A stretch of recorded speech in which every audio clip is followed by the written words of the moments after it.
Hey guys, it's AngeloBangelo from GameLeap.com. Welcome to my video series on gaining MMR as a support player. This video is going to go over rotations. Now, obviously I'm sure you know what a rotation is in itself, but what does it really accomplish? What does it do? What does it kind of come down to on a more mechanical level in the game? If you ever play chess or checkers or any strategy game that relies on position, you're probably somewhat familiar with the idea of space and strengthening parts of the board. Well, if you think about Dota, it's kind of a similar thing. When you move a piece to another part of the board, you're strengthening that part of the board. But where the piece used to be is now weakened because it's no longer covering it. So you have to ask, when is it good to strengthen certain parts of the board in exchange for weakening other parts of the board? Or in this case, it's basically your lanes in Dota. Like, when would you rotate middle lane to strengthen your middle lane, but then you sacrifice the strength of your safe lane and leave your safe lane alone solo versus the off lane? Your rotations for the most part are going to revolve around the power spikes of cores and the power spikes of other supports.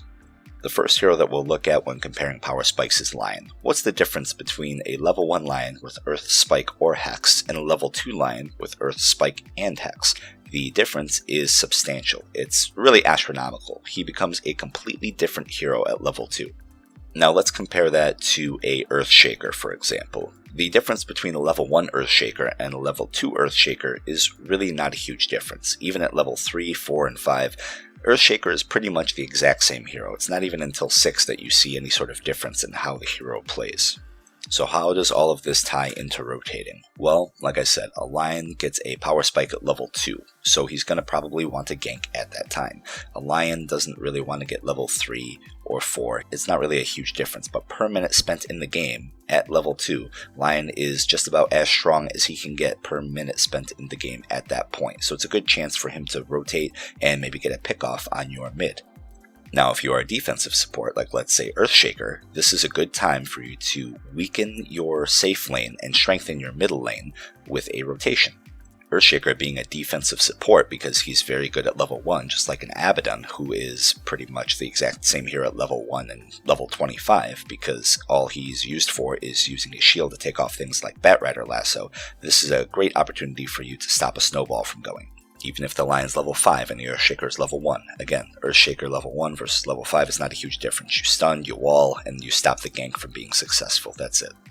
Something else to consider are that rotations aren't free. You can't just do them whenever you want. When you decide to rotate to another lane, you are taking a large risk because you're walking across the map to do potentially nothing. You aren't stacking, you aren't pulling, you aren't harassing the lane. Again, basically doing potentially nothing if the gank or counter gank is unsuccessful. So you can't just rotate whenever you feel like it. All of these things revolve around power spikes and the rotation of other heroes on the team. Now, as far as rotation targets, you'll pretty much want to gank anyone that has a streak going or anyone that has a very high gold per minute and is about to spike with an item. Heroes that are getting free farm are typically going to feel very confident and greedy, and they're not going to get a ton of sustain for the lane because they think, oh, I'm just last hitting freely, I don't need any sustain. And that's a point where you can recognize greed and kind of become aggressive towards it to punish it. At this point, you want to look for a ganking buddy. Either your middle or your off lane are usually going to be who you're pairing yourself with, and you'll want to look for them to come back from the fountain or come back with a fresh rune before you start ganking. The reason is you want your ally at full health and full mana, and you want your opponent at maybe 3/4 health and mana, or maybe 2/3 health and mana.